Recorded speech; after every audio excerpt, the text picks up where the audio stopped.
Halo, Assalamualaikum warahmatullahi wabarakatuh. Perkenalkan, nama saya Mufita Rahmatul Barokah dengan NIM 225-23118 kelas PPS 2C. Di sini saya akan menceritakan tentang perjanjian Giyanti dan juga terpecahnya Pulau Jawa guna memenuhi tugas mata kuliah Islam dan Budaya Jawa yang diampu oleh Bapak Muhammad Zainal Anwar, SHI, MSI. Nah, apa sih perjanjian Giyanti itu? Perjanjian Giyanti merupakan sebuah peristiwa besar di masa silam. Perjanjian ini lahir sebagai sebuah kesepakatan segitiga politik antara Pakubuwono III, Pangeran Mangkubumi dan juga VOC. Pada tanggal 13 Februari 1755, nama Giyanti sendiri diambil dari lokasi penandatangan perjanjian, yakni di Desa Janti, Kabupaten Karanganyar, Provinsi Jawa Tengah. Di masa silam, perjanjian Giyanti ini dibuat dalam rangka meredam api konflik yang telah terjadi berlarut-larut. Pada waktu itu, Mangkubumi yang membantu Pakubuwono II dalam meredakan api konflik mendapatkan hadiah berupa sebidang tanah dari Pakubuwono II. Namun, luas tanah yang diberikan rupanya menimbulkan kecemburuan. Sang gubernur pun jenderal di Batavia itu lantas mengeluarkan keputusan yang membuat tanah tersebut tidak jadi dimiliki oleh Mangkubumi. Setelah berkali-kali melakukan perundingan, Harting bersepakat dengan keinginan Pangeran Mangkubumi yang juga hendak menjadi penguasa di tanah Jawa. Pada tanggal 23 September 1754, nota kesepahaman antara VOC dan Mangkubumi terlaksana. Pada 4 November 1754, Pakubuwono III menyatakan persetujuannya terhadap hasil perundingan Gubernur Jawa Utara dengan Mangkubumi.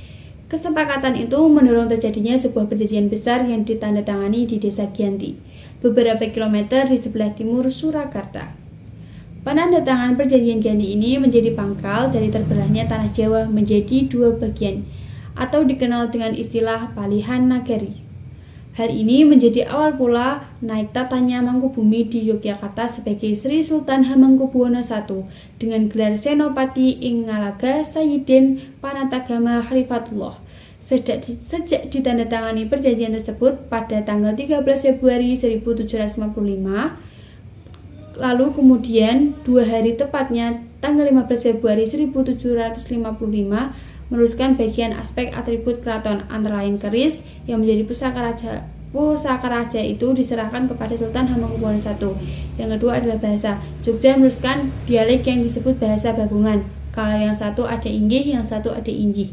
Hingga sampai menggunakan penutup kepala yang disebut dengan belangkon. Yogyakarta menggunakan benjolan di belakang. Surakarta cukup dengan krepes saja. Akan tetapi, keterbelahan masyarakat Jawa tidak terjadi seketika selepas perjanjian Giyanti. Proses pembagian wilayah dan juga aspek-aspek lain seperti bahasa mengalami proses panjang yang berjalan seiringnya waktu. Perjanjian Giyanti yang tidak merinci pembagian wilayah pada gilirannya menimbulkan rentetan-rentetan peristiwa. Pembagiannya itu sengaja diacak sehingga banyak wilayah-wilayah yang tumpah tindih satu sama lain. Sementara itu, pasca perjanjian Giyanti, Raden Mas Said atau Pangeran Sambernyawa yang dahulu membantu Pangeran Mangkubumi masih terus melakukan pemberontakan. Seperti halnya Mangkubumi, Pangeran Sambernyawa yang juga terah Pakubuwono turut menuntut hak sebagai penguasa wilayah. Kemudian pada Februari 1756 ia juga hampir membakar keraton yang baru saja didirikan di Yogyakarta.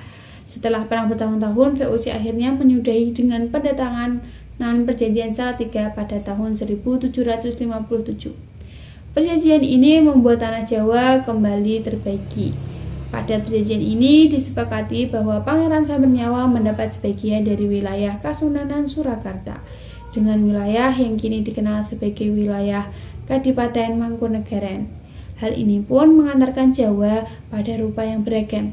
Dinamika politik yang digerakkan oleh angin revolusi pada masa pertengahan 1940 membuat masing-masing mengalami nasib yang berbeda. Sementara wilayah Yogyakarta yang di dalamnya juga terdapat Pakualaman menjadi daerah istimewa.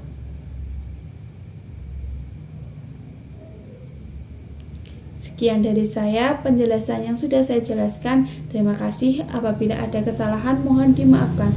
Wassalamualaikum warahmatullahi wabarakatuh.